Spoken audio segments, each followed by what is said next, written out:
National Lampoon's name on the title was once box office gold. National Lampoon, a Tim Durham company. Tim Durham. Tim Durham will likely spend the rest of his life in prison. The people that they brought in had no concept of how to make a movie.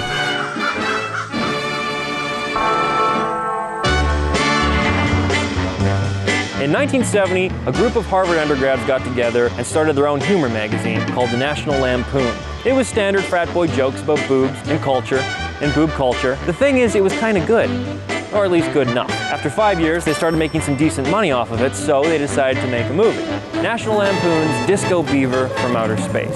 The beaver communicates at lunch. Stay tuned, boy, you bet your ass! It was awful. So they took a second crack at it. This time, they got some real talent on board and made a movie closer to their heart. Animal House. I'm a zit. It was an instant hit, the second biggest movie of the year right behind Grease, and has since been included on AFI's Top 100. From here, National Lampoon was a soaring company.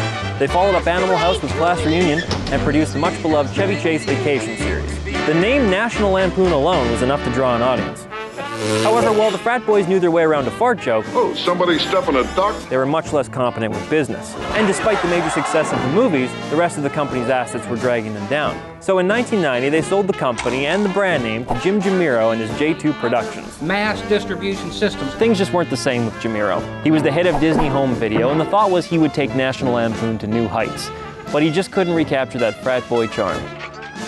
And despite the semi-notable Loaded Weapon 1, and Van Wilder, he ultimately hurt the brand with such classic flops as Golf Punks and Dad's Week Off.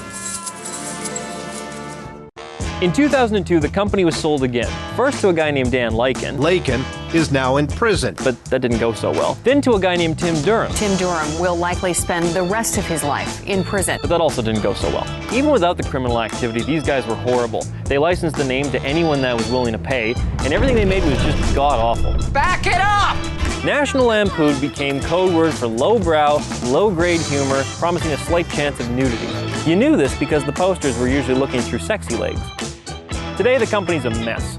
The owners are in jail, the stock price is less than a penny, Clark Griswold's doing old Navy commercials, and Cousin Eddie's gone batshit insane. Do you feel like people are out to murder you? Definitely. From Animal House to the Big House, it was a hell of a ride. And hey, you can't win them all.